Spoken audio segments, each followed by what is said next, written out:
talk about emotions. Broadly speaking, we're kind of, unfortunately, the way that the term falls, it would be almost nice probably to not include this in the first exam and stop with the last chapter, because we talked about a lot of basic functions, and now we're getting into some higher order cortical skills, like, or we're talking about things other than things that the four cortical lobes do. But on the other hand, emotion and memory and learning, which we'll talk about soon, are the core functions that the limbic system does. And so some people consider the limbic lobe kind of a fifth lobe. So maybe it is appropriate that we talked about this. It is obviously a very important part of human physiology. And again, I think at some point I talked about how kind of there's the Star Trek model of the Vulcan who thinks but doesn't have emotions. That model really doesn't make conceptual sense because all of your behaviors are ultimately motivated behaviors. Like when you're, like suppose you become a scientist. You can use logic to determine how to interpret your scientific data. You can use logic to determine how to carry out a scientific experiment. But you can't use logic or reason to decide what to study, right? Like there's no logical reason why I like psychology more than I liked engineering. There's no logical reason why someone decides to be a developmental psychologist instead of a cognitive psychologist, or decides to be an ENT doctor instead of a neurologist, right? These are motivated behaviors, and ultimately they're driven by emotions. And so really, emotions and motivation are important in understanding human behavior. And human behavior really doesn't make any sense without them. However, I'm going to define, and the book defines emotion in a slightly different way than you might traditionally think about it. What we are interested in is emotional responses. And what we mean by emotional responses is a physiological response or a species-typical behavior that occurs in response to the environment. One way to think about behavior is pattern behavior. So like one way to think about personality, for instance, is to think about personality as essentially patterned idiosyncratic behavior, meaning the things that about you, broadly speaking, that describe your personality are the things that you do consistently in one way and many other people may do in another way. And that's a really broad definition. It explains both the kinds of personality that psychologists usually talk about, like openness or introversion or sensation seeking. It also explains the kind of personality that oftentimes feels like it's meaningful to people just in their everyday life, like what kind of music you listen to, or what kinds of clothes you like to wear, or what you like to do with your free time. Those are all personality in that kind of broad definition of patterned idiosyncratic behavior. What I mean by that is it's idiosyncratic in the sense that it's a situation where not everyone does the same thing.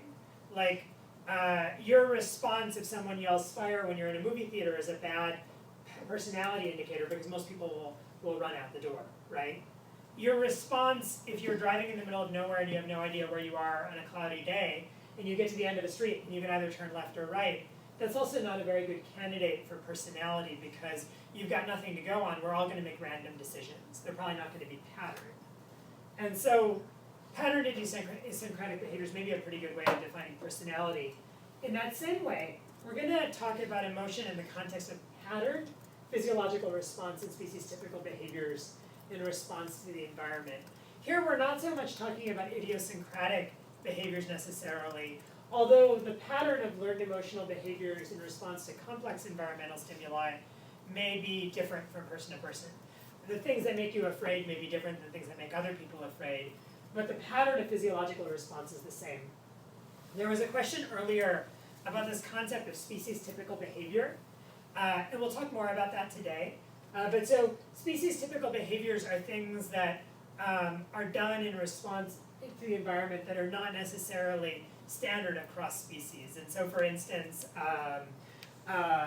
certain animals that have fangs may bare their fangs, but that's species typical to those animals. There are defensive postures, for instance. your defensive posture as a human is different from the defensive posture of, say, a cat that arches its back and pylororets. And so that's a species-typical behavior again, although many species have a behavior in that category. There's a species-typical behavior. Humans have a species-typical, essentially, threat de-escalation or submission procedure, like putting up your hands is a species-typical human behavior. Smiling is a species-typical human behavior that tries to diffuse threat. And similarly, like an angry face is a species-typical human behavior that communicates emotion through the face, that communicates threat, for instance. So we want to understand emotional response as opposed to feelings in this context. And the reason that we want to do that is because feelings are very hard to operationalize and consider consistently. Emotional responses, in contrast, are something that we can categorize and discuss, and we can all be on the same page about what an emotional response constitutes. The book talks about emotional responses in a three-component model: the behavioral, the autonomic, and the hormonal. And so each of these three components is important to understanding the emotional response. And I want to walk through what each of those three components is. So let's start with the behavioral response. That's a kind of obvious one. So the behavioral response consists of muscular movements that are situationally appropriate and specific. So for instance, the muscle movements that are part of a fear response are going to be different from the muscle movements that are part of a joy response or a surprise response, perhaps. Although they may not all be completely non-overlapping, there are some different ones that belong to those categories. And to emphasize that this is a general concept that extends outside of humans, there are species-typical behavioral responses that, for instance, dogs would do, and humans would do, and that you might see some that both humans and non-humans do. And this kind of brings up a question people often ask, which is like, well, does my dog have feelings? That's kind of hard to answer for the same reason I mentioned on the last slide, but it is important to emphasize that your dog does have emotional responses. Your dog is engaging in emotional responses through these species-specific behaviors that are behavioral evidence of an emotional response. And particularly in human, production of facial affect is a really important species-typical behavioral response. The autonomic component. So the autonomic component, remember again we talked about the sympathetic and parasympathetic nervous systems. These activations are called autonomic responses. The sympathetic activation is again the fight or flight mechanism. The parasympathetic activation is the sort of restore and rejuvenate activation. So this one again was the thoracolumbar system and the craniosacral system.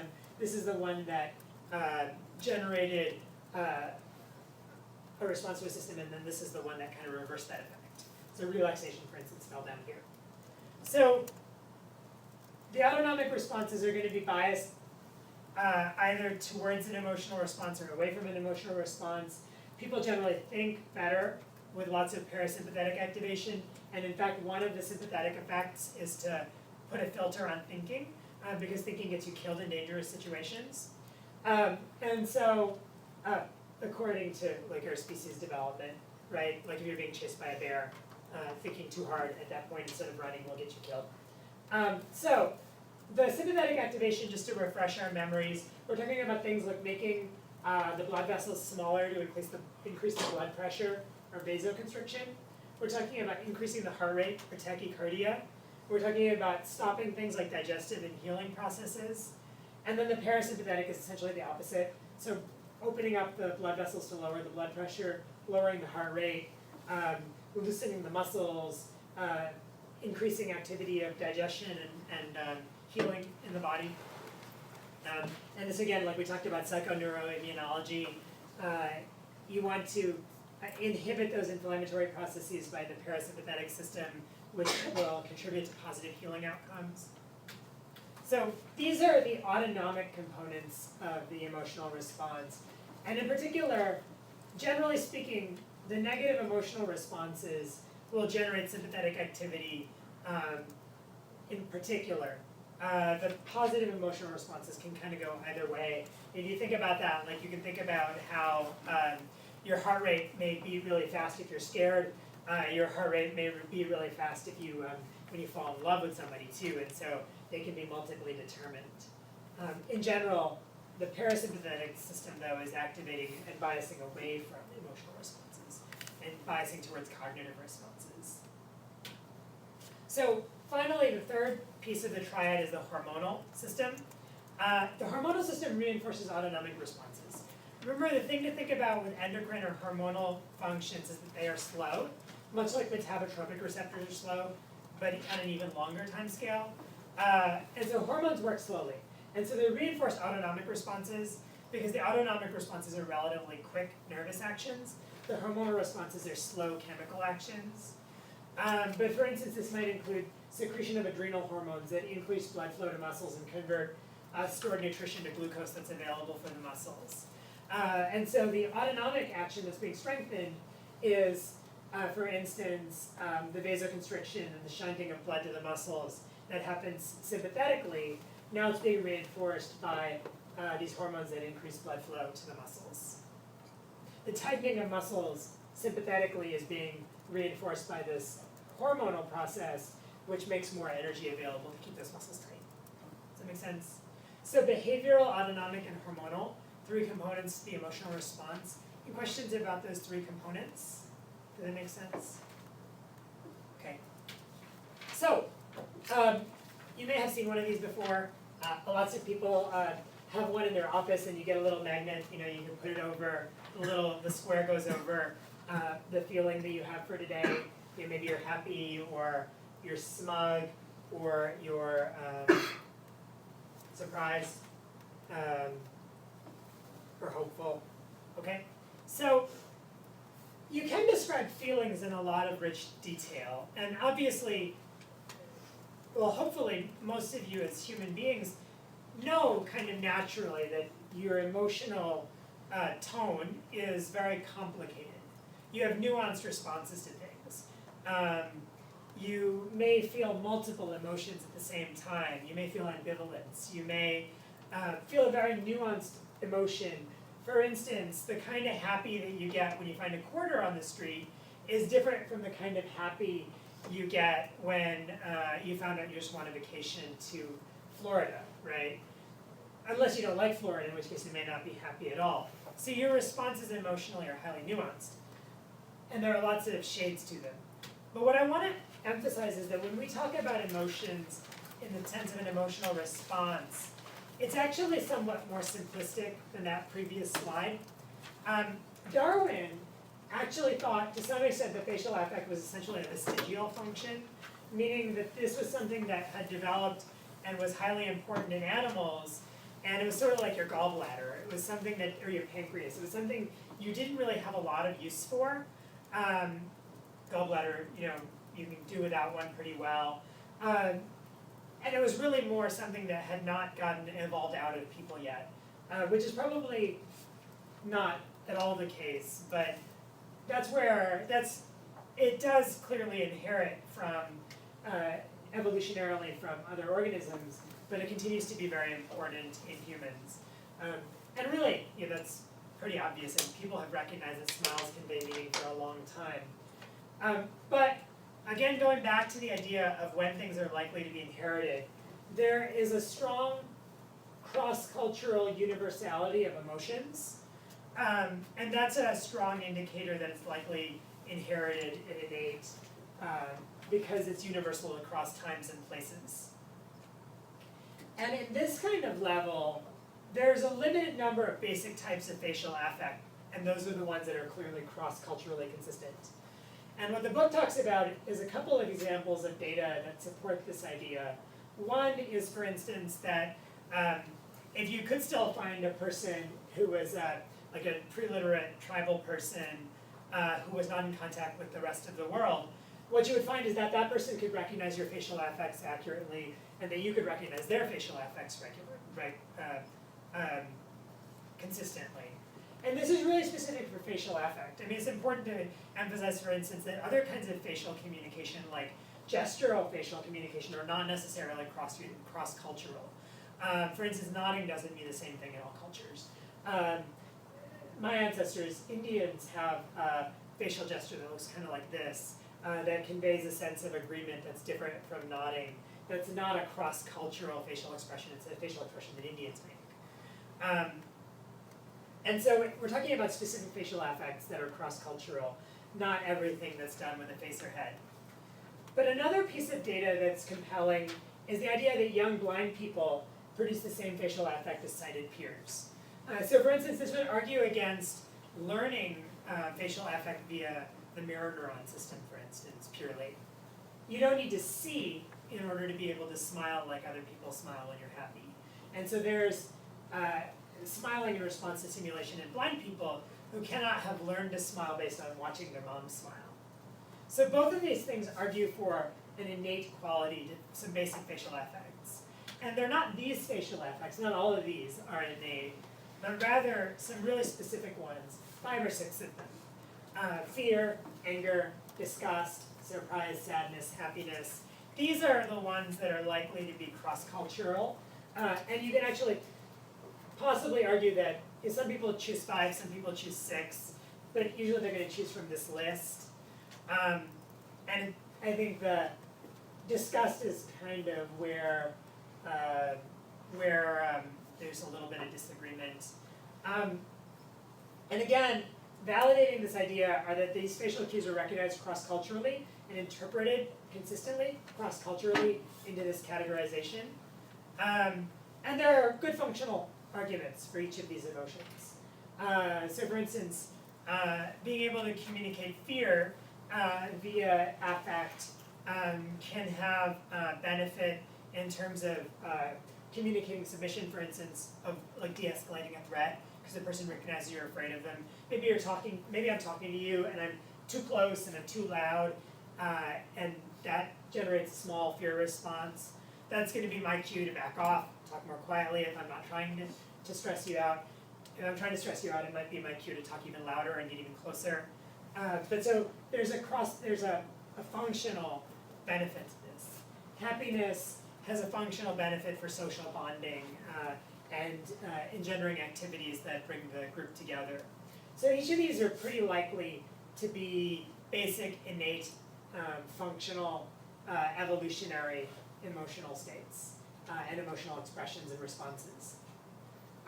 So if I contrast this with this, what I'm essentially saying is that much like your sense of taste, complex or subtle emotional states are probably built from these basic emotions with contextual cues and resulting cognitive processes, much like your sense of taste is built from your very limited number of taste sensations and your very complicated sense of smell, as well as your contextual interpretation of tastes. And so those complicated emotional states are built up of these building blocks to some extent. So, I do want to mention briefly that there is a minority viewpoint to this, and I have a little snippet from Science Daily here that talks about this. And basically what this minority viewpoint has to do with is that context plays an important role in emotions. Again, like a good example of that is with not with the facial affect so much, but like with the autonomic response, like tachycardia. Tachycardia occurs in multiple settings, like certain exciting things, like if someone came to your house and told you you won $1 million, your heart rate is probably going to increase. It's probably not going to increase from fear. You're probably pretty happy that you won $1 million, but it's going to increase nonetheless. And so it's non-specific. Context is important. We'll talk about the James-Lange and Cannon-Bard theories of emotional processing. This is kind of related to that. And you can also make some arguments essentially that whenever you cluster or try to factor analyze data, you can find more or less fundamental emotions. And for instance, a very simple 2-factor emotional construct is approach and avoidance, essentially. And the evidence for this is that there seems to be a hemispheric lateralization with the left hemisphere favoring approach and the right hemisphere favoring avoidance. We'll talk more about that in a minute. In a bit, rather. But so some people say, well, not so fast. Maybe emotions are not so basic as they seem. Another piece of data that this article talks about is, one thing that's interesting about emotions is genuine emotions are easily distinguishable from fake emotions. Like if you've ever tried to fake thinking someone is funny or fake smiling and so forth, if I ask you to show me a mad face, your mad face is going to be exaggerated. It's not going to be accurate to your actual mad emotion. And so that's another piece of data that sits with this minority viewpoint. But generally speaking, most likely, there is a strong innate component to emotions, although context does play an important role. So let me walk you through at least some of these emotions and how they work. And the book talks about how this chapter is overly negativistic, meaning it's the negative emotions that receive attention here and not happiness. We'll talk a little bit about approach later in this lecture, but it is true that generally speaking, a lot of emotional research has to do with negative emotions, and negative emotions are very well understood. And maybe we need to do more. Positive psychology has been around for a long time, but maybe we need to do more to understand positive emotional states. Another thing that I think influences this is that emotional disorders receive differential attention compared to emotionally healthy functioning. Because there are people like me who are clinical, my job is to help people who have a psychiatric problem, not normal healthy people. And so that again biases the conversation towards negative emotions. With that being said, fear is probably the best understood emotion. And fear has a clear mapping onto these three components, behavioral, autonomic, and hormonal. And the integration of those three components happens in the amygdala, which is a limbic structure. Remember, the amygdala is in the anterior temporal lobe. It's directly in front of the hippocampus. It's shaped like an almond, which is where the name comes from. And it's involved in learning and emotions. So this limbic structure is sensitive to emotionally relevant stimuli. They trigger the amygdala, and they do so quickly, faster than cognitive processing of this information. And for some of these stimuli, there's evidence that the brainstem and midbrain processes circumvent the cortex in getting this information to the amygdala.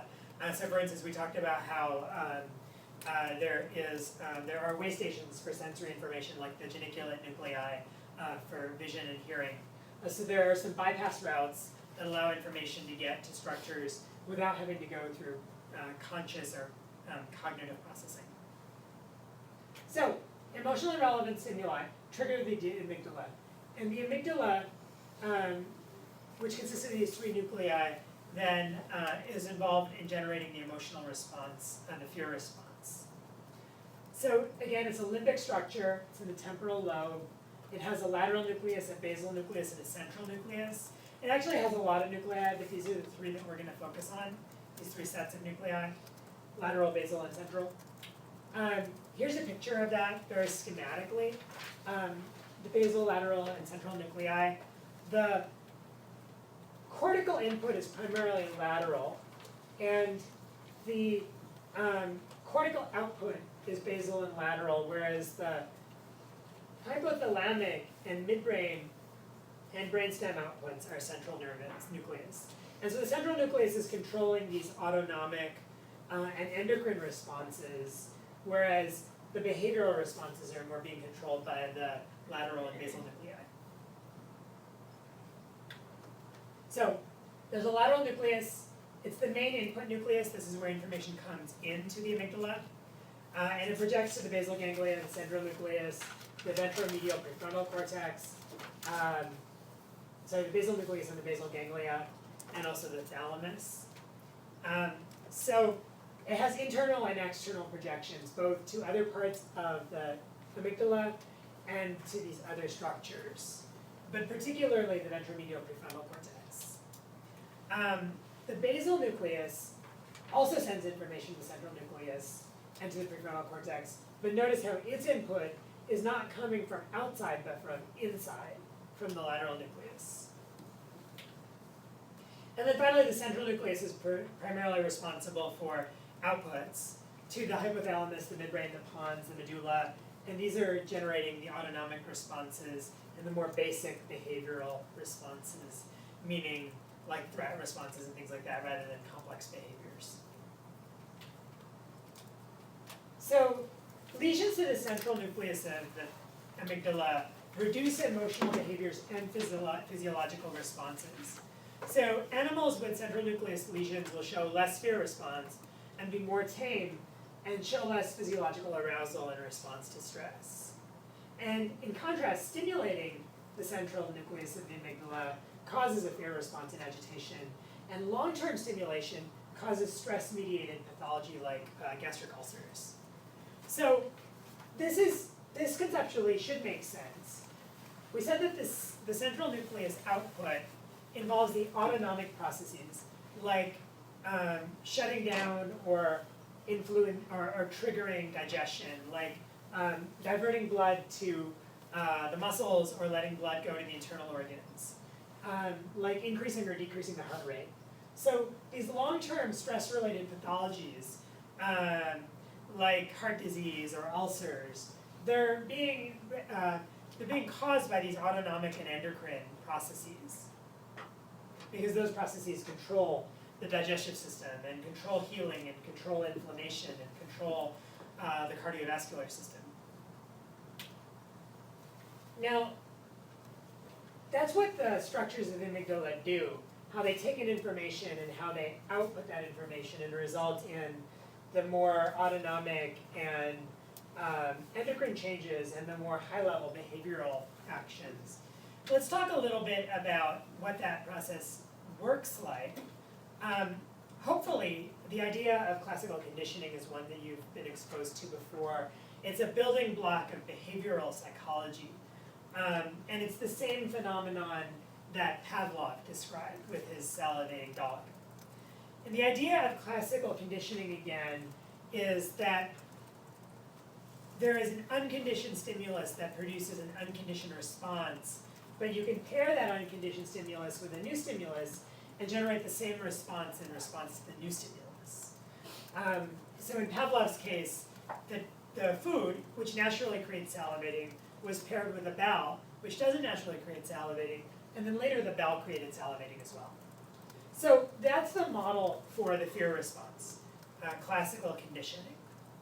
And this is a schematic of that, and the book talks about this example of having the animal in the cage with the electrified floor, and just briefly in terms of understanding behaviorism, what is important is that the conditioned stimulus precedes the unconditioned stimulus. It doesn't come after the unconditioned stimulus, it comes before.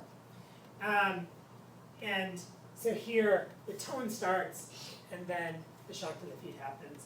And there's a window in the long-term potentiation model where conditioned responses are maximized.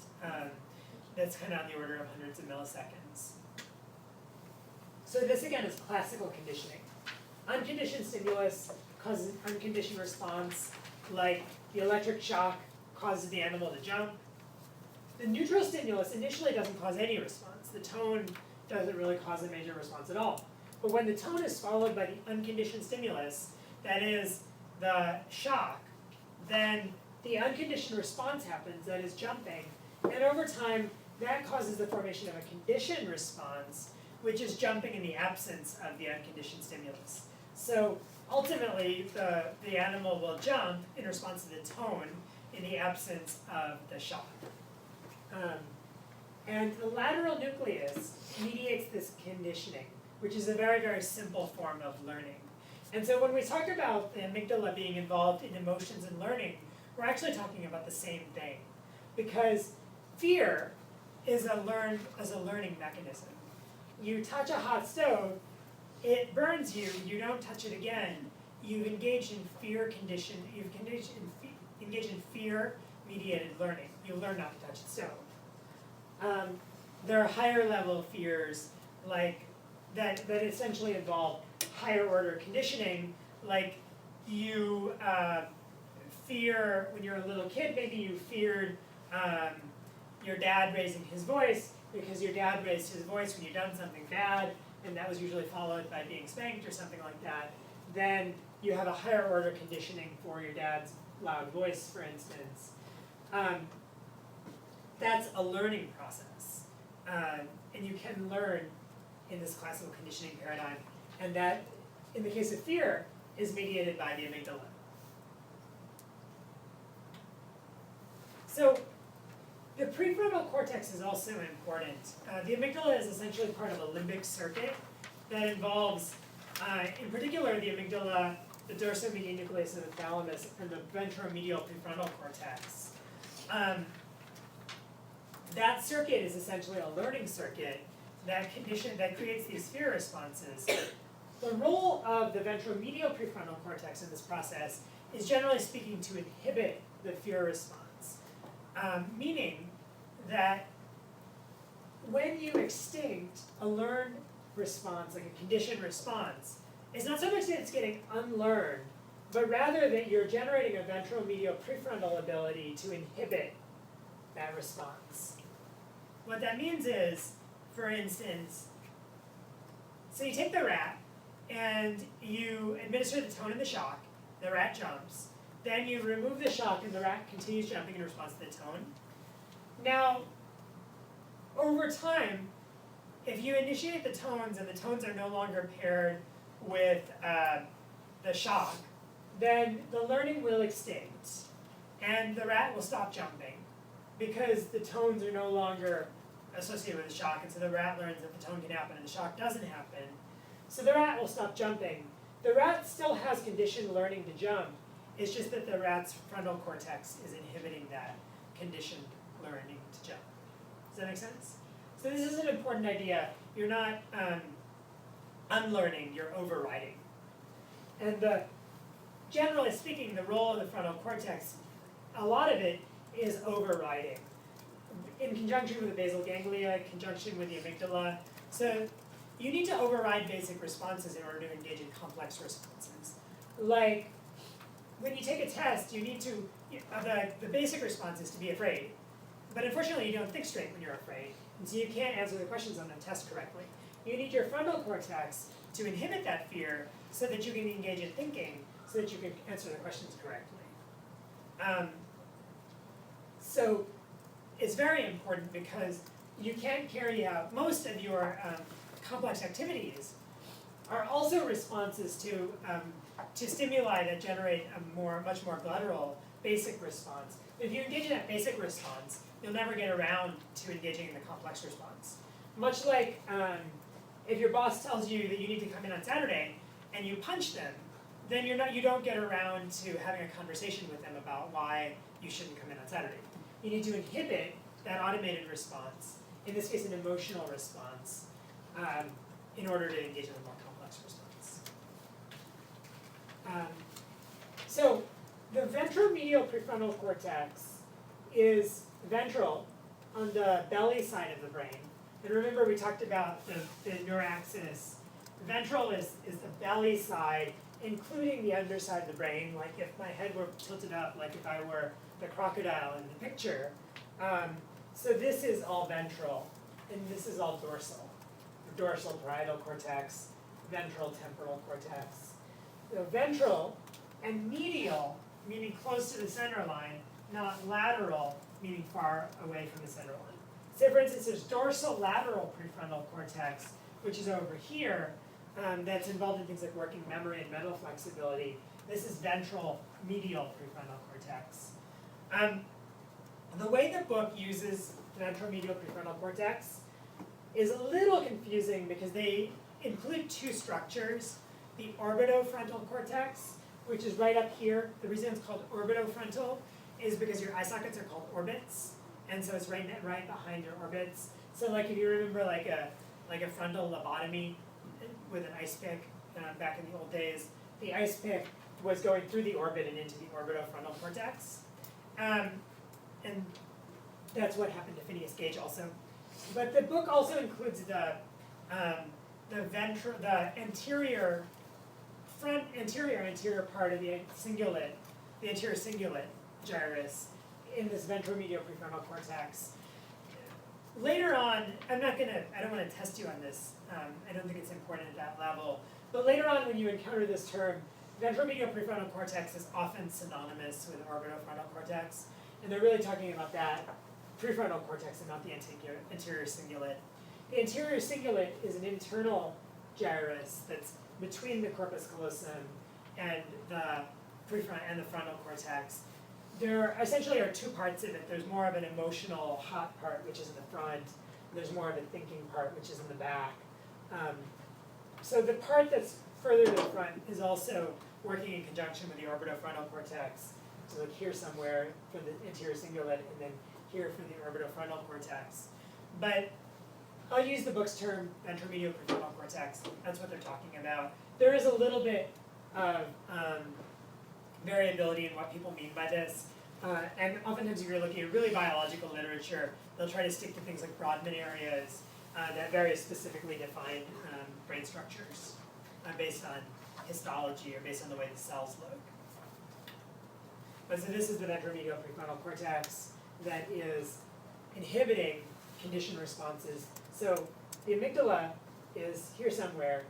It is getting inhibited by the ventromedial prefrontal cortex when a conditioned response of fear is extincted. This looks at the brain from the underside. This thing is called the uncus. So if you ever hear the term uncal herniation, that's UNCAL, not UNCLE. That's this thing. So the foramen through which the carotid arteries come into the brain is right here also. This uncal tissue can herniate down in a brain injury that's bad. This uncus is directly medial to the amygdala. The amygdala is right in there. So, human studies back up these ideas from animals about the amygdala and fear responses. Fear responses can be triggered by autonomic stimulation. Like, you can actually trigger the components of a fear response by triggering the hypothalamus. But when you do that, the person doesn't feel afraid, they just act afraid. And so maybe that's kind of like sham rage, if you remember sham rage from your introductory psychology classes. You can simulate other parts of the hypothalamus. You can generate rage behaviors that don't actually correlate with anger. You need to stimulate the amygdala, though, to feel afraid. And so the integration of these responses, like this autonomic response that you get from the hypothalamus, integration occurs at the amygdala. And so triggering just one of those things doesn't necessarily get interpreted as fear. Emotional valence of many other kinds of content are also mediated by the amygdala, like music. And so, for instance, a person with amygdala lesions may be able to understand music and hear it, but not be able to tell you if that music is scary music or happy music. And that makes sense. So when you have a series of notes, there's no like codification of scary into the music. It's not like C sharps or scary notes, right? Although, like in the Baroque era, there were certain chords and structures that were thought to correlate directly to emotions. For us, it's a learned response. You consider the music scary because that kind of scary music happened in movies or TV shows when somebody got killed or something like that. So you had a conditioned response to that music, right? And so that conditioned fear response is amygdala. Makes sense that the person without functional amygdala can't tell you that the music is scary. One thing to be aware of in humans, however, is that amygdala activation occurs not only based on personal conditioning, but also based on social learning. So, for instance, if every Tuesday, say you work at a company, and every Tuesday your manager comes out and lays somebody off, right? That's an example of something that will generate a conditioned fear response. So you don't have to get laid off, but you've seen over time every Tuesday one of your coworkers gets laid off. So every Tuesday when your boss comes out, you're going to get a fear response. That's a conditioned fear response based on social modeling, not based on direct experience. And so we'll continue on the theme of negative emotions and talk about anger next.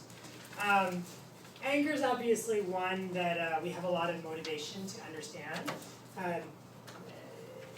Mitigating or managing anger is really important generally for society. I don't know if any of you listened to NPR or caught it, but recently a cognitive psychologist, Steven Pinker, was at NPR talking about violence, and there's actually some really compelling evidence, although it may not seem this way, that violence in the last century is actually, or violence actually over time has been reducing. And the last century was actually arguably the least violent century that humans have ever experienced. Amazingly, even though things like the genocide during World War II, the Holocaust were part of the last century, a lot of what human civilization has tried to do with varying success is to try to reduce problems related to anger or aggression. And the more we can understand about anger and aggression, the more we potentially can do with that. Because it may not just be that telling people not to be angry, that may not solve the problem. And in fact, that may be kind of consistent with your general experience. You probably have all had a time when you were angry, and somebody told you don't be mad, and that made the problem worse instead of better. So it's a good one to understand. And almost all species have species-specific anger and aggression behaviors. In particular, all mammals and birds and so forth are going to have these. So these include things like snarling and hissing, and they include defensive and submissive behaviors. And so these are alternate responses to aggression depending on context. And the purpose of these different kinds of aggressive behaviors is to escalate or de-escalate, essentially. And so if you want to communicate that you're willing and able to fight back, then you're going to snarl or hiss. If you want to communicate that you want to avoid the fight by admitting your weakness, then you might be defensive or submissive. And so, for instance, if you're familiar with a dominance hierarchy in animals, when two male rams, for instance, approach each other, if it's an arguable kind of dominant situation, there'll be an aggression between the two males, and they'll escalate with the ram species-specific anger, aggression behaviors, and they'll fight. If it's a clear win where one of them is clearly more dominant in the hierarchy than the other, that other one will back off by engaging in defensive and submissive behaviors that de-escalate the need for aggression. And so a lot of what our understanding of anger and aggression in animals comes from is mating related. And so this is an important concept because really anger and aggression are well understood in animals in this intra-species context, meaning how animals treat other animals within the species, and not how animals are responding to external threats. And arguably, human anger is also well understood in terms of how humans respond in anger or in submission to other humans and their behaviors. But in animals in particular, attracting and retaining mates, establishing one's place in the dominance hierarchy, is a really important component of what generates anger and aggression and emotional responses. So, like the fear response, there are basic brainstem programs that trigger these behaviors. And they're again mediated by the amygdala and the hypothalamus. So the behaviors are triggered by the brainstem, but the mediation is done at the amygdala and the hypothalamus. So similar structures are involved in anger to fear. So here's a model of that neural circuitry and defensive behavior and predation. I think this may not be in this book. This is from his other book, I think.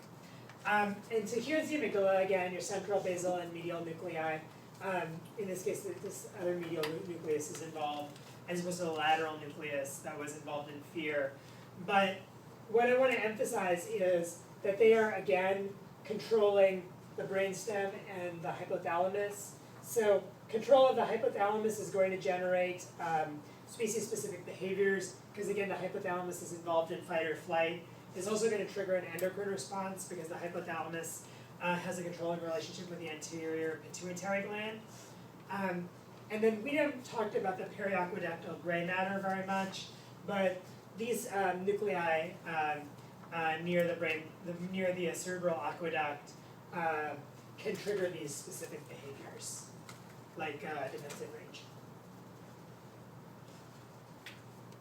So one thing that is important and somewhat more specific to anger to talk about is there's a strong relationship between anger and serotonin. Remember, 5-HT, abbreviation for serotonin, 5-hydrotryptophan. There is a strong relationship between the levels in the sense that low serotonin is associated with higher aggression. And in particular, starting with animals, young male monkeys with low serum serotonin metabolites. That is, what they did was, rather than measuring serotonin in the brain, they measured a component into which serotonin decomposes in the bloodstream. But that metabolite is correlated with the serotonin levels. So the metabolite is low, the serotonin is low, the metabolite is high, the serotonin is high. So low serotonin, in essence, was associated with higher levels of risk-taking and aggressive behaviors. Examples in monkeys were things like picking a fight with a monkey that was clearly much bigger or stronger than oneself. Risk-taking behaviors included things like jumping from trees at heights in situations where they could be injured, and often for no good reason. And then those risk-taking behaviors and aggressive behaviors were correlated with an outcome. So those low serotonin monkeys, several years later, had high fatality rates in adolescence, whereas the high serotonin monkeys had negligible fatality rates. And many of these fatalities were due to being killed by another monkey. So the low serotonin monkeys take risks, engage in aggressive behavior that results in fatalities. And that consistent pattern is actually seen in humans. Low serotonin level humans have elevated rates of aggression, antisocial behaviors, and there's some limited cases at least where serotonin reuptake inhibitors can reduce aggressive behaviors. I think the book talks about a case study of a young boy with antisocial behaviors, like fairly significant conduct problems at a young age, which was actually really relevant to me because I saw a similar patient in my clinic recently. On an off-label kind of basis, there's some evidence that serotonin reuptake inhibitors can increase serotonin and reduce aggression. Yes? Do they know the causation of, like, if anger releases serotonin or serotonin causes anger? Or is it just Good question. It's probably more like there's an underlying cause, like a genetic cause of low serotonin levels in this case. Because here, like in the humans, like antisocialism is a fairly chronic, long-standing trait. But there may be interactions between the environment and the genes. So this isn't on the slide, but this research brings up a really good example from developmental psychology. So we talked about monkeys jumping from trees and picking fights with bigger monkeys, right? What I want to emphasize is that these low serotonin monkey behaviors have analogs with behaviors that are seen particularly in high incidence in urban poor populations. So I want to explain what's going on there potentially. First of all, I want to emphasize that the reason the monkeys behave in these aggressive and risk-taking ways is essentially it's a high-risk, high-gain strategy for demonstrating fitness. So the reason the monkeys do this is to increase their chances of passing on their genes by breeding. And so what they're doing, these young male monkeys are doing this risk-taking behavior to try to attract mates. And because so these monkeys are typically low-fitness monkeys that are less likely to attract mates. They take high risks to try to attract mates in a kind of all-or-nothing gamble. And that's actually essentially the same thing you see in urban poor populations. Like for instance, if you go to a high wealth population, what you'll find is all the young people want to become your doctors or lawyers or engineers or something like that, right? If you think about doctors and lawyers and engineers, most of them make a pretty good living, right? Very few of them are poor, very few of them are out of work. Very few of them are multimillionaires either. Now think about people who try to become professional basketball players, which is a really common interest in urban populations, or become hip hop stars. Now you're talking about high risk, high outcome scenarios. There are many, many basketball players for everyone who becomes a professional basketball player. But if you do become a professional basketball player, you make millions of dollars. There are many people who try to rap for everyone who gets a hip hop contract, or many people who have a guitar for everyone who becomes Taylor Swift, right? There's a very high payoff. If you get the contract, if you get the record contract, you make a lot of money. But most of the outcomes are poor because you put all your eggs in that basket, essentially. Those risk-taking behaviors, for instance, like arguably selling drugs would be another example of that in an inner city population, or a low access to means population. If it works, it makes you rich. But if it doesn't work, it puts you in jail or you end up dead. That's very analogous to these low serotonin monkeys with high fatality rates. But what I want to emphasize is I'm not trying to be a racist. I'm not talking about racial differences, like differences between Caucasians and African Americans or something like that. I'm talking about differences driven by opportunity. That is, it's not Black people who engage in these high-risk, high-outcome behaviors. It's poor people who engage in these high-risk, high-outcome behaviors. And if you transplant poor people to a high-opportunity environment, like wealthy people, they engage in medium-risk, high likelihood of positive outcome activities. Meaning, the people who try to become doctors, not all of them become physicians, but they all finish college and have gainful employment that puts them in the middle class, right?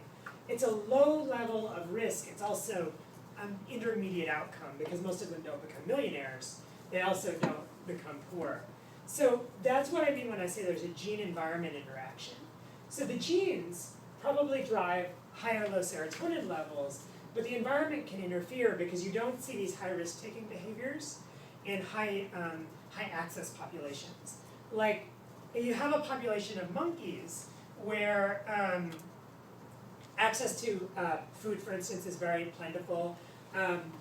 For instance, if you kind of game the system and you've got, maybe you've got an environment where there's 10 male monkeys and 100 female monkeys, right? So access to mating resources is not limited either. You're going to see an attenuation, I think, of this result by the environment. That is, because the environment is high means, low serotonin levels will not be associated with as much risk-taking or aggressive behavior, although they could still be associated with risk-taking or aggressive behavior. And so you see that's the kind of pattern you see in humans. This risk-taking behavior seems to be serotonin-driven. Not everyone in low means populations engages in these high-risk behaviors or these aggressive behaviors, but they're seen in elevated rates. That's part potentially of why you see more antisocialism. Like if you follow the criteria for antisocial personality disorder, for instance, you'll find high rates of those in urban poor people. You'll find relatively low rates of those in wealthy populations. You could also argue that they show up in different ways. Like the person who becomes a drug dealer in a low wealth population becomes a CEO or something like that in a high wealth population. And in fact, sometimes you see the same thing with the same person, like Jay-Z, in the low wealth population engaged in high risk behaviors. He's also a very successful businessman for the same reason. And now that he is not in that low wealth environment, he makes millions of dollars through completely legal and safe means. So there's a gene environment interaction with this, but the serotonin levels probably have a biological basis, more so than in conjunction with that, they may also shape up over time. The more you engage in aggressive behaviors, over time your serotonin levels go down, and then you become more and more likely to fall into this category. So it's probably all of those things are happening at the same time. So here's a picture of those monkey outcomes, just to emphasize what that looks like. Percent alive or dead. And so what you've got here is the percentage of the monkeys that are dead. And you see that they're all, at most, high to mid serotonin levels. And the low serotonin level ones are the ones, there are almost no alive monkeys at low serotonin level. There are tons of dead monkeys at low serotonin levels. And at high serotonin levels, the monkeys are all still alive. There are no dead high serotonin monkeys.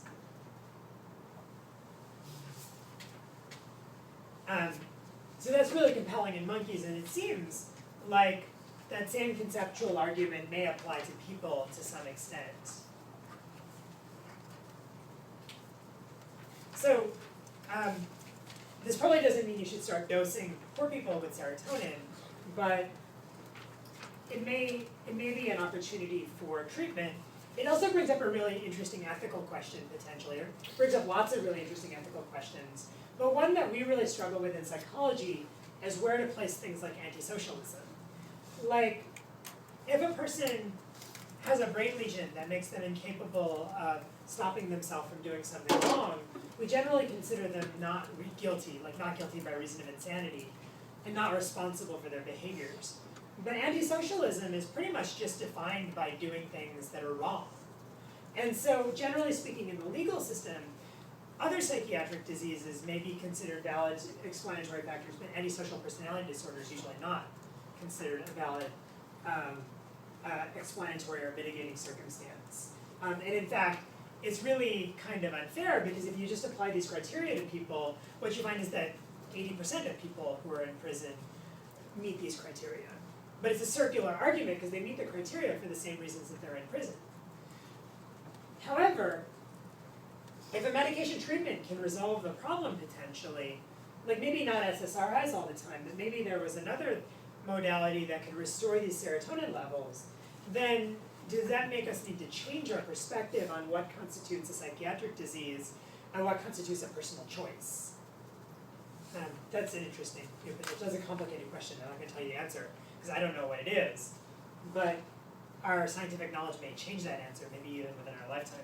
And there have been other kinds of similar arguments. You've probably seen them on Law and Order or in the news or so forth, where what is the line between a disease and a series of choices? So, again, the ventromedial prefrontal cortex plays an important role in regulating anger. So, similar players, again, the amygdala was responsible for integrating anger responses. The prefrontal cortex is responsible for regulating the behavior. So it modulates and integrates sensory input to perceive higher order stimuli as a threat or a non-threat. And that's relevant because we talk about like the fight or flight response, like you're being chased by a bear in the forest. Most of us are rarely chased by bears in the forest, right? If we are threatened, we're threatened in very different ways. I mean, in fact, for that matter, like, probably most of you haven't been punched anytime recently. Probably most of you haven't punched anyone anytime recently. So the kinds of threats that you actually perceive, because you probably do perceive threats on a regular basis, are higher order stimuli, like things that people say. And they might say them in a perfectly happy voice, but you recognize them as threats by integrating, for instance, the meaning that their voice is conveying. And it allows for formulations of more complex and approach and avoidance behaviors. Again, so that you could respond to the threat behavior. Your threat response may still be categorizable as a like a threat escalator, like the equivalent of the snarling, or a threat de-escalator, like the equivalent of putting your hands up. But they may be complex responses that have that same effect. So for instance,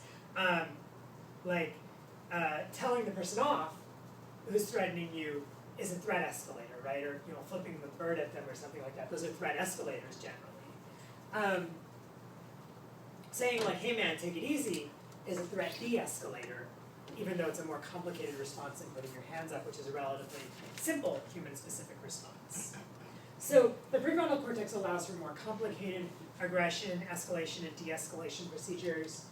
And lesions to the ventromedial prefrontal cortex can cause an inability to use threat estimation to respond to situations. And this is really interesting, and the book talks about this. So what's important here is that people with these lesions can determine the right thing to do. They can tell you cognitively what the threat level is like. It's not a cognitive inability to perceive the situation. It's an inability to use that information practically. Meaning that person can tell you what's right or wrong, but knowing cognitively what's right or wrong doesn't drive their behavior in the way it did before the lesion. So for instance, in principle, like Phineas Gage is the classic example of this, right? Like, so in principle, Phineas Gage could tell you that a good worker is supposed to show up every morning at 9 a.m.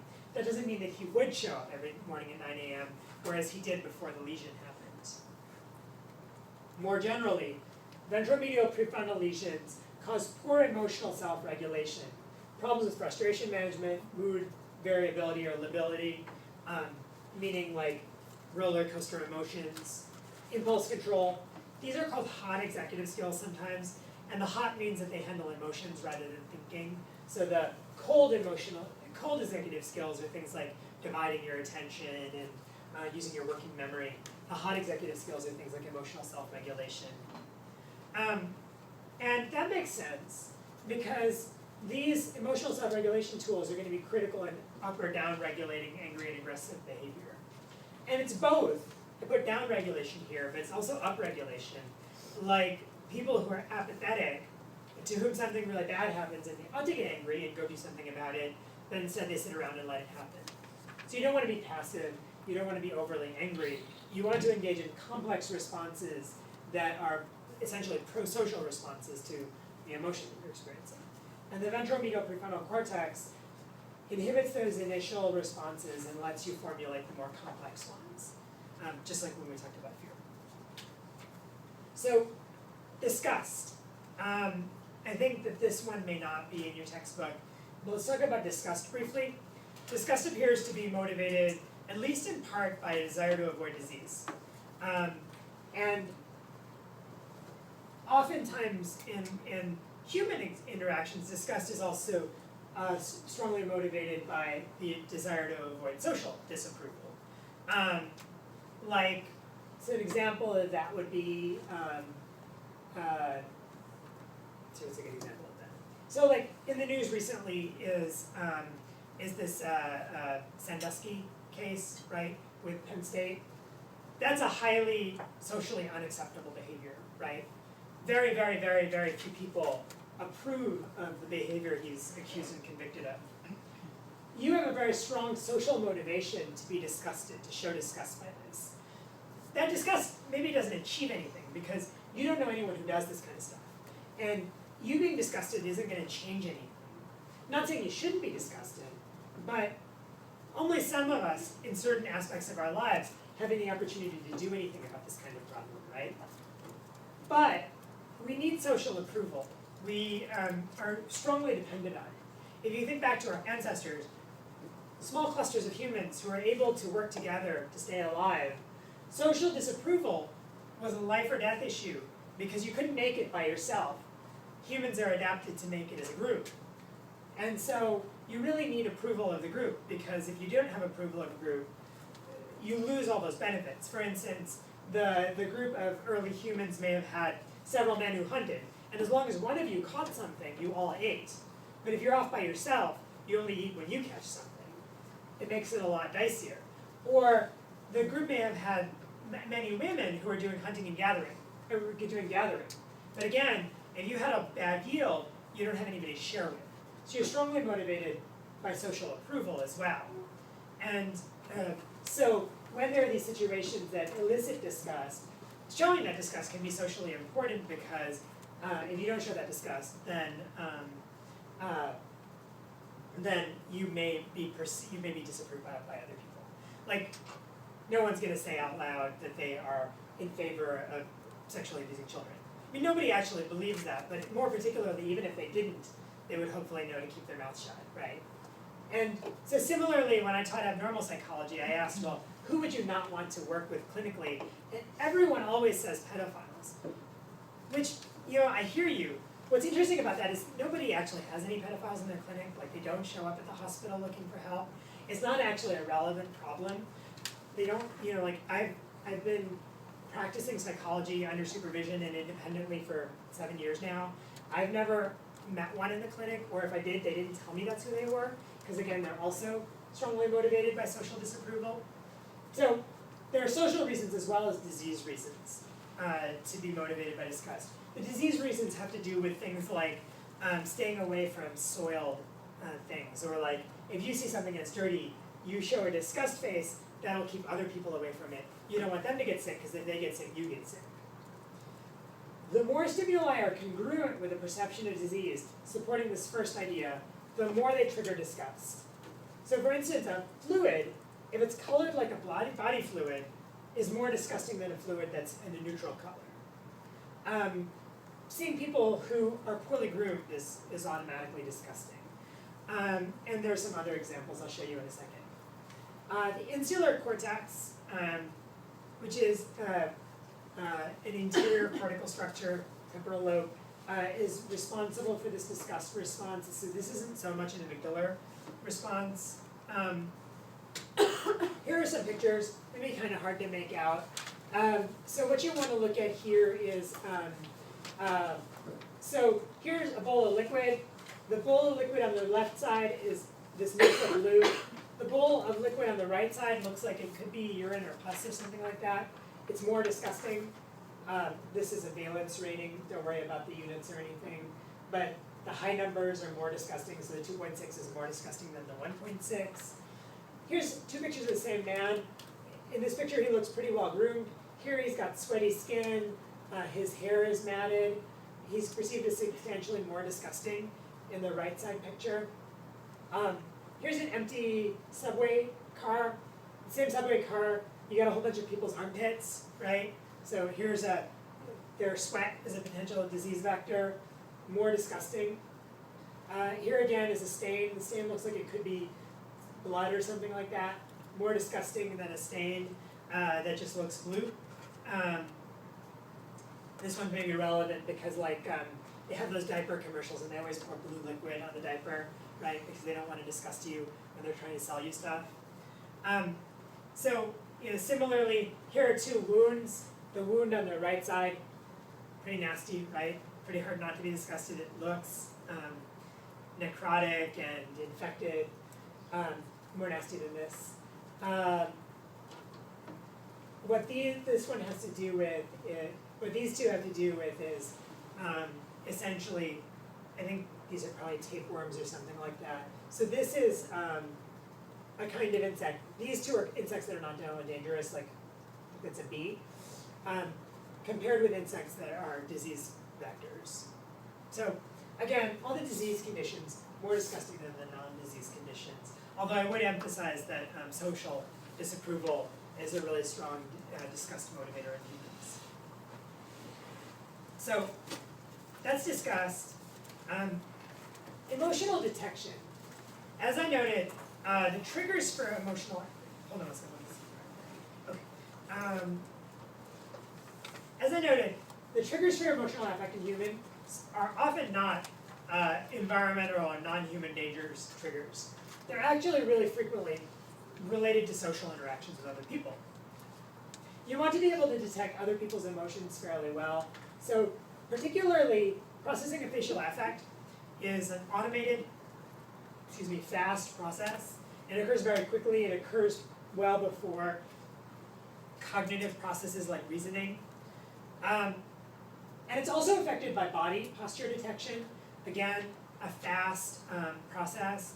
And so an example of how body posture is used to interpret facial affect is that if you show pairs of face and body where the affect is congruent, the facial affect detection is fast. But if you show an incongruent pair, like the face is smiling but the body is tensed, facial affect detection will be slower. And the reason the slower is relevant is because more cognitive processing is needed to determine this ambiguous situation than the non-ambiguous situation. And It's also relevant to mention at this point, I mentioned that there was this hemispheric tone idea in emotions. Emotional detection is a somewhat right hemispheric function. And by right hemispheric, I mean right hemispheric in most right-handed individuals who have language on the left. There are some people who don't. So it's right hemispheric, and in particular the right prefrontal cortex, the right parietal cortex. And so in most right-handed individuals, these right hemispheric structures are handling emotional detection more. The left hemisphere is relatively less involved in emotional detection. And it's also correlated with somatosensory sensitivity, which is called the simulationist hypothesis. And what that means, for instance, is people who have, like, say, spinal lesions that cut off somatic senses, there is a feedback process. That lack of body innervation of these somatic responses does affect the way the emotions are interpreted. And so people with spinal cord injuries will report, proportional to how high the lesion is, that emotions are less profound than they were. So here's a picture that has to do with a hemispheric lateralization. And there are two situations here: increasing funniness and increasing social norm violation. And the ventromedial prefrontal cortex, and in particular the orbitofrontal cortex, so these prefrontal cortical structures that we talked about as being involved in these emotional responses, modulating them. So the right hemisphere, as things got funnier, it was more activated. The left hemisphere, as things got funnier, it was more activated, or not as funnier, as things became more and more inappropriate, it was more and more activated. So I want to explain what this means. Again, right hemispheric engagement for this funniness, left hemispheric engagement for the social norm violation. What's going on is that prefrontal cortical activity appears to be lateralized so that the left hemisphere is responsible for approach, the right hemisphere is responsible for avoidance. There's some consistent data with that. In temporal lobe epilepsy patients, left temporal inhibition of the left frontal cortex causes a dull, sober presentation. And in contrast, right temporal lobe epilepsy patients tend to have, some of them have kind of a spacey presentation, and they'll be really they'll over-interpret events, like they'll do tons and tons of journaling, or they'll see everything as a religious or spiritual experience. Because the right temporal lobe is inhibiting the right frontal lobe. The right frontal lobe is responsible for avoidance behaviors, and so the right frontal lobe, which is responsible for avoidance behaviors, is inhibited, meaning these avoidance behaviors aren't happening, meaning the thing that tells you I don't need to write all this stuff down doesn't happen. The thing that tells you I don't need to believe in these things, like I don't need to interpret this religiously, that doesn't happen. And so these people have that spacey presentation. The left hemisphere, the left prefrontal cortex is an approach structure. The left temporal lobe inhibits the left frontal lobe, or vice versa. And so when the left frontal lobe, which is approach-driven, is inhibited, then behavior is more driven by the negative emotions. And hopefully I can explain this in a way that makes sense.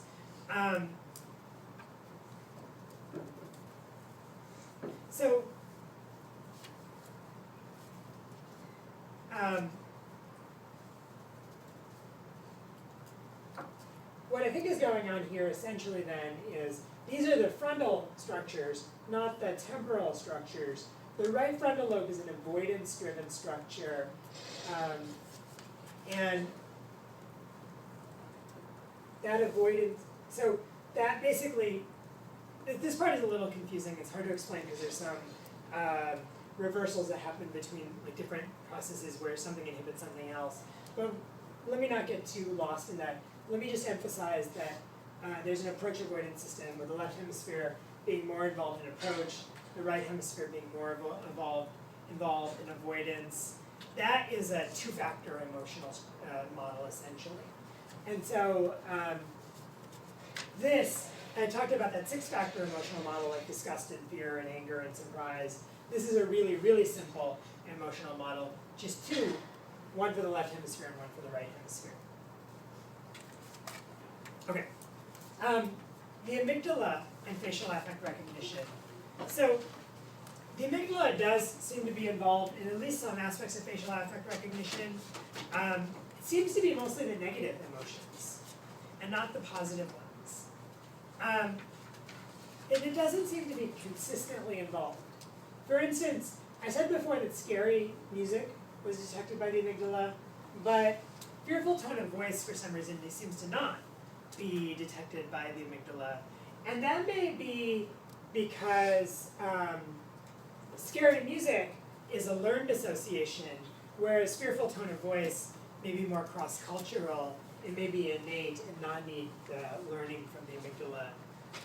Because there are no tones that are scary in music, but there are tones in voice that are more innately scary. So some other features of emotional detection. Eye contact is a really important one. Eye contact is definitely involved in threat detection. You may have heard or noticed before that there are certain animals that will be extremely aggressive if you stare at them in the eye. And this happens sometimes with other primates or marsupials. The amygdala does seem to regulate eye monitoring. And a person with amygdala lesions will spend less time evaluating the eyes in a photo, even though they can be cute to do so. So they can look at the eyes, but they don't look at the eyes. So let me show you a picture of that. What is going on here is the photograph is the same photograph, but in each picture, the colors represent where the eye is spending time, the eye of the observer. And the red and yellow colors are high frequency, and the blue are relatively lower frequency. What I want you to draw your attention to is that this person with amygdala damage was primarily looking at the mouth in both of these pictures, whereas you see a high concentration of eye-to-eye contact in the person without the amygdala damage here. So eye contact with the photo is being used with the person with the amygdala, but not in the person who doesn't have a functional amygdala. And the reason for that is because the eyes can be used to detect emotional state. People say the eye is the window to the soul. Here's a real concrete example of that. So the whites of the eyes, for instance, can be used to differentiate fear from happiness reliably. And so here, what's going on is the amygdala is involved in cueing the brain to engage in threat estimation, threat detection. And in the absence of a functional structure, the threat detection isn't happening, and so the gaze is being directed at this structure, the mouth, which is relatively less useful for detecting threat. And it appears that, in particular, with vision, high frequency parvocellular information, remember we talked about the parvocellular, magnocellular, and coniocellular visual pathways, that high frequency information appears to play a stronger role in detecting facial affect than low frequency information. The high frequency information was parvocellular, the low frequency information was magnocellular. And to prove that, here are some pictures. The left-handed side pictures are the normal photographs showing a broad array of spatial frequencies. And remember here, I'm not talking about the frequency of light, like I'm not talking about blue light versus green light, but I'm talking about spatial frequencies. If you remember during that lecture, I talked about how this table has a frequency that's associated with this length scale. So this space has a number of different frequencies, like the spacing between the eyes defines a frequency. And you see that there are these periodic ridges in the forehead, they define a frequency. The shape of the mouth defines a frequency, like the distance between these two features defines a frequency. the size of the head defines a frequency. And there are mathematical ways to transform this visual picture into a frequency distribution and then filter out certain parts of the frequency distribution. So what they did was they filtered out, in this one, the low frequencies. Remember, low frequencies, long wavelengths. So for instance, if I was looking at this table, the size scale, like the fact that it's yay big and yay wide, those are low frequencies. These grain structures that are on the surface of the table are much higher frequencies, relatively speaking. So the high frequencies are preserved in this picture and the low frequencies are preserved in this picture. And consistent with that, you can tell pretty clearly how wide the head is, or how far the eyes are apart in this picture, but you can't tell, what the mouth looks like. You can't tell what the eyes actually look like. That high frequency detail is gone in this picture. And so if you look at these pictures, what you notice immediately is you look at these two pictures and you can tell exactly what these two people are feeling. You look at these two pictures and you're not really sure. Like, look at this one. That could be a smile, although it was created from this picture, which is clearly not a smile, right? It's a little bit ambiguous though. You could kind of imagine a smile here, but that's not an actual face that's being presented. This one, like it could be neutral, or maybe it could be angry. It's not really clear. Whereas this high frequency picture is crystal clear. You can tell exactly what emotion is going on.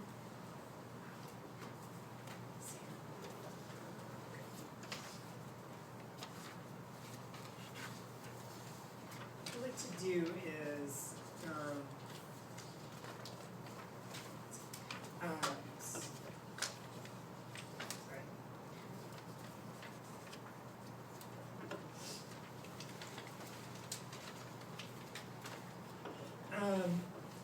so facial affect production. So let's talk about that as well. So we talked about recognition of facial affects. Facial affect production is also automatic and involuntary. In fact, this relates to that minority viewpoint early in the lecture. So intentionally produced facial affect is frequently not compelling, right? Like if you just say, I'm gonna smile now, it doesn't look very convincing. For instance, that's why method acting exists. So you're familiar with the idea of method acting? So method acting has to do with essentially putting yourself in a character, as I understand it. I'm not an actor, right? They're pretty good. So, like for instance, a person who wants to play,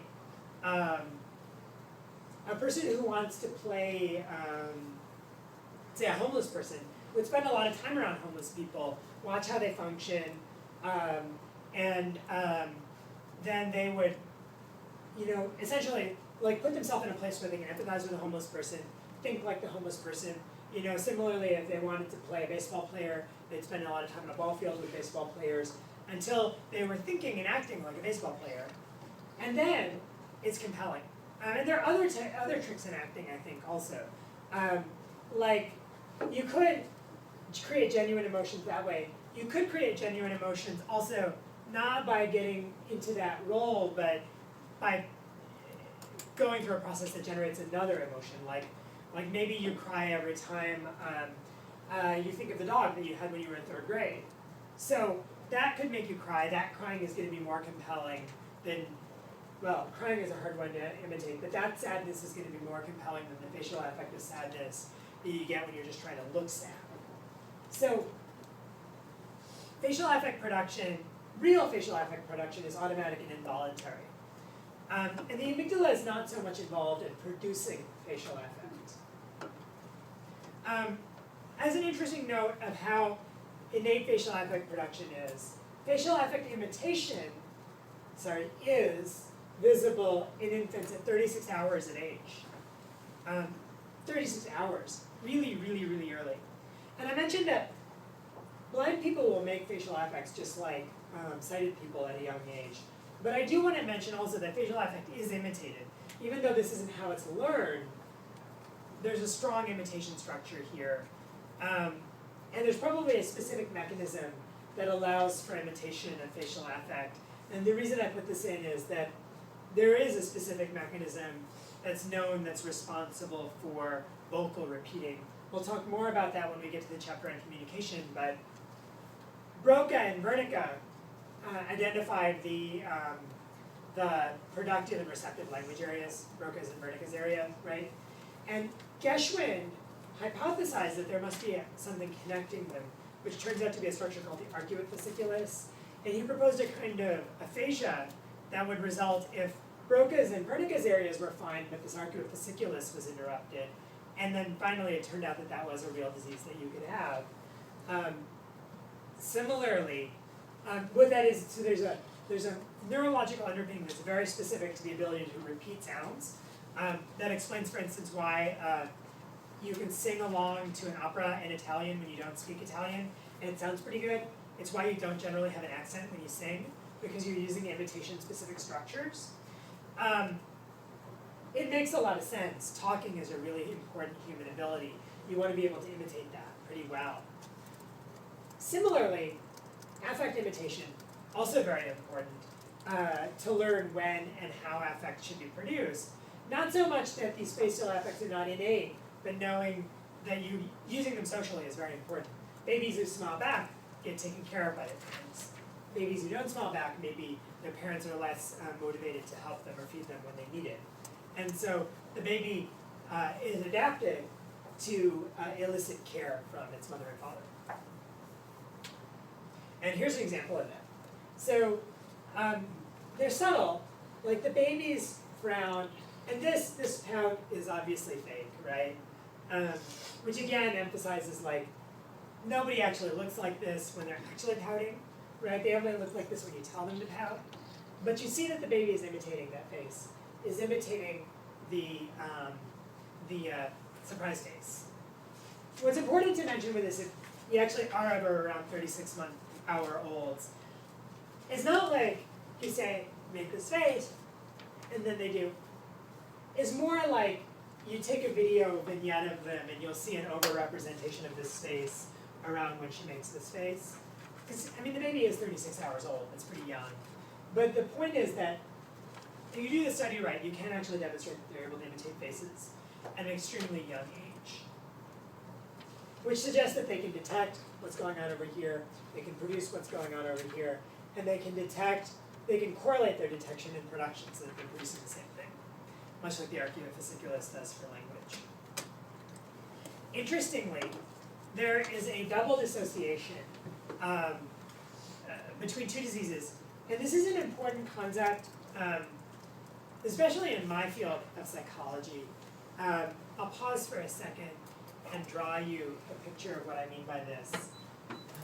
We consider it particularly compelling in explaining how the physiology of a behavior works when we can find two conditions that have a crisscross relationship.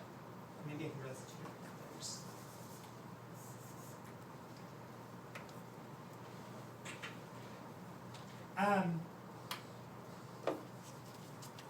And so what's going on here is so this is good, essentially, and bad, whatever that may mean.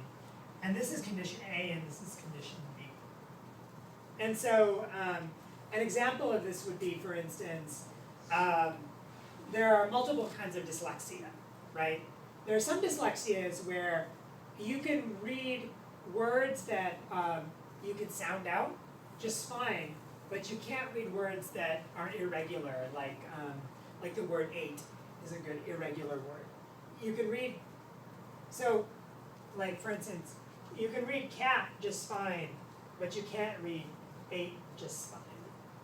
So in the red case is this, but not this. There's another dyslexia then, where you can't read the word that is phonetically soundable, but you can read the word that's irregular, based on overlearning. And cat's probably a bad example, because it may be at a different commonality than 8, But the idea is that there's a double dissociation. There's one disease where the person is good at one thing and bad at the other. There's another disease where the person is bad at one thing and good at another. It tells you a lot about the relevance of the structures. If you can find structures that correlate with these. Dyslexia is a bad example, but suppose that this happened after a stroke. That tells you a lot about what is necessary and sufficient for phonological processing of words and for sight reading of irregular words. That's a double dissociation, and you see them in other places, like there are some things that people with Alzheimer's disease do well, and some things they do poorly. You'll see a different different profile of strengths and weaknesses in vascular dementia, and we use that diagnostically in my field. So these ones are not ones that show up in my clinic, but there is a really great example of double dissociation, that same good at one and bad at another, and then flip-flop in working on the facial muscles. And where that happens is two conditions called volitional and emotional facial paresis. And volitional paresis happens when the face region of the motor strip is impaired. Emotional paresis happens when the insula or the thalamus is injured. Volitional facial paresis, which the motor strip allows you to engage in volitional motor control, right? So voluntary motion of facial muscles doesn't work, but genuine facial affect, which is triggered not by the motor strip, but again, these basic facial behaviors are brainstem behaviors that are triggered by limbic structures in the thalamus, in the hypothalamus and so forth. That works fine. In contrast, in emotional facial paresis, you can do voluntary facial muscles just fine. You could create a fake smile, but you can't create a real smile. And so it's a double dissociation because the one person can only do genuine facial affect, the other person can only do fake facial affect. So here's a picture of that. And on the left side is show me your teeth. And the reason it's asymmetric is because it's a one-sided injury, and again, most of the cortex is contralateral, right? So this person has trouble showing me her teeth, but she's got a good smile. So here, I'm not telling her to smile, but I'm showing her a kitten or something like that makes her smile genuinely. Looks good. This person has the opposite problem. This person, you tell him to show me your teeth, it works just fine. You show him something that should make him smile, and he doesn't smile. Not that he doesn't feel happy, but he can't produce a smile. Okay? So this argues strongly that emotional facial affect is controlled by these structures and not by the motor strip. In the insula in particular, I mentioned that the amygdala is not so much involved in this. The insula is. So that's a double dissociation. And when you see these in psychology, especially in cognitive or neuropsychology, we consider them really compelling. Consistent with the idea that the right hemisphere is more important than the left in emotional processing, the left side of the face actually has stronger affect. So these are chimerical faces. In essence, what's happening here is, I didn't actually show you the captions, sorry. What's going on here is that face A is just the face, like that's what the person actually looks like. Face B is the right sides of the two faces, the right side of the face copied and mirrored. So this is just a mirror image of the right side of his face. And face C, this is a mirrored image of the left side of his face, and this is the left side of his face. And so the left side of the face has a stronger affect. You can see that the C picture looks more emotional than the B picture, because the left side of the face, which is harder to see here, and I think that what's going on here, if I look at this correctly, I think that you're looking at this photo from the front, and this is the left side of his face. Because like here, this would be my left side. you see how you can kind of see the lip is a little bit higher, deviated further than on this side. It's really hard to see. It's subtle here unless you're looking for it. It's obvious when you make the chimerical face. And the reason for that is because the right hemisphere does more emotional processing than the left hemisphere. The right hemisphere controls the left side of the face. Again, this idea of contralateral innervation. And another piece of evidence that suggests that right hemisphere bias is in emotional expressions over time. Here the monkey is showing an emotional face, and we use high-speed photography, and these are 6 sequential pictures of the monkey. And again, you're looking at the monkey, and so this is the left side of my face, this is the left side of the monkey's face.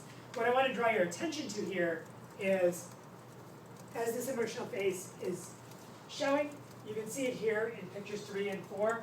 You see the left side of the face is differentially activated early in the process over the right side of the face, which requires a jump across hemispheres to control right motor function, to control right body functions from the left motor cortex, or the left cortex.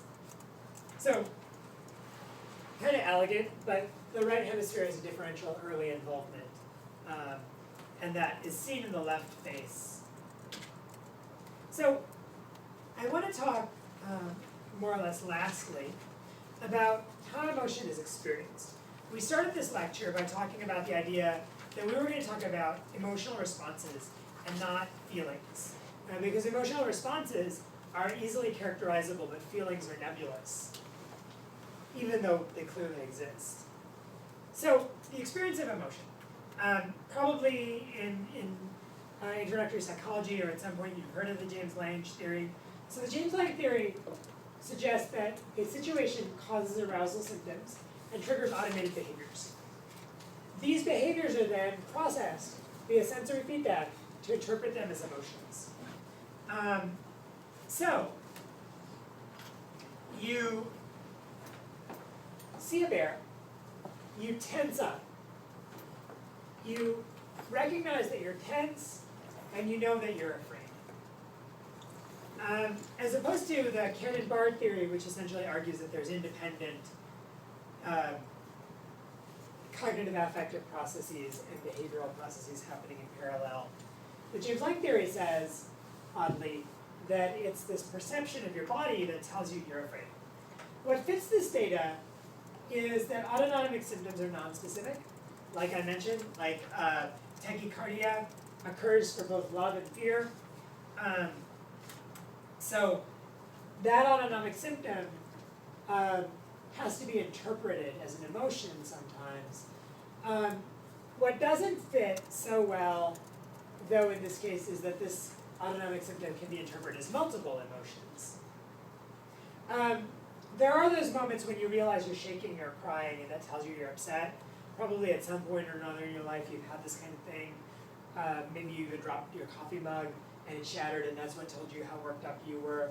So there are times when our natural experience seems to correlate with the James-Lange theory. And then finally is this example that I mentioned earlier, that people with spinal lesions find decreased valence of emotions, and the higher their lesion is, the more of their sensory dermatomes are inactivated, the larger the decrease in the valence of emotions is. Meaning people with a very high spinal lesion that knocks out all of their physiological senses have a very weak sense of emotion. People with a very low spinal lesion that only locks their legs out have a relatively stronger emotional sensation. And so all of that potentially fits the data.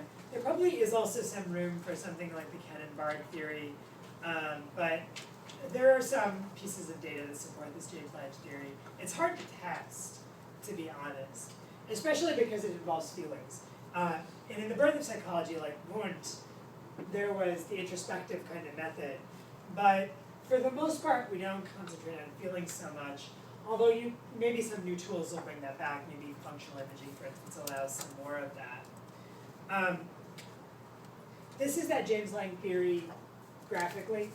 So an event produces an emotional reaction, And the brain feedback produces feelings of the emotion. And so there's all of this stuff, muscles, autonomic, endocrine, again, these three kinds of emotional responses. Those three kinds of emotional responses are behavioral, autonomic, and endocrine. They feed back into a perception of a feeling of emotion or a feeling. Also consistent with this idea is that mechanically stimulating facial affect can create an autonomic emotional response. And so, for instance, making an angry face can raise your blood pressure, which kind of goes back again to this. So we talked about how that angry face is not a realistic angry face, and yet, so if I make like my fake angry face, like, right, you all recognize that I'm trying to be angry, right, pretty easily, even though it's not convincing. You can also, you not only tell me that I look angry, but you also tell me that I look fake angry, right, probably. But at the same time, it generates the congruent autonomic response, so fake angry is not completely separate from real angry, because not only can you tell that it's supposed to be angry, it also creates this autonomic response in me. Also consistent with this idea of James-Lange Theory is imaging data that suggests that remembering an emotional event triggers somatosensory and brainstem structures that are involved in a congruent affective response. And that makes sense. I mean, like you think about somebody you really cared for who broke up with you years ago, that can really work you up, right? And working you up is not just a cognitive process. It's not just that you feel sad. You could shake, you could cry, you could show facial affect, you could engage in a hormonal stress response. All those emotional responses that happen in the body that can be triggered by the brainstem, they actually happen in response to a memory. And so the way that is, and then the feedback of that can work you up more. Like if you remember that thing and you start crying, you feel even sadder.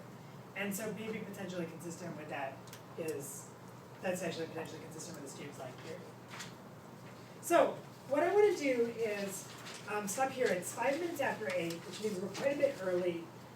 What I'd like to offer to do, that's totally optional for you, is I'm happy to kind of walk through the chapters next. I'll give you a 5-minute break and then continue, walk through the chapters that we've gone through so far, and we can kind of look at what topics were covered. Like I said, I'm not going to write you study guide, but if you want to follow along, this will give you an idea of what to touch on and answer any questions as we go. That's totally optional. If you want to go home, you're fine to do that as well. We'll be doing the exam the next time. Just as a reminder, the exam, like the quiz, will consist of multiple choice and fill in the blank kinds of questions. If it is multiple choice, I do expect you to guess if you're not sure what the answer is. And so I'm not going to have any pity for failure to respond to questions. You should do that. You should use educated guessing where you can. If you can knock out some options, like at the beginning of the lecture, that increases your chance of getting the question right if you're not sure. Use your reasoning, think the questions through. You saw what the quiz was like. I'm going to devote, and I guess, probably like an hour and a half. I'll try to give you plenty of time for the exam, and then a break, and then we'll talk about one chapter from the book about learning. I'll try to give you plenty of time, though. I don't want to pressure you for time.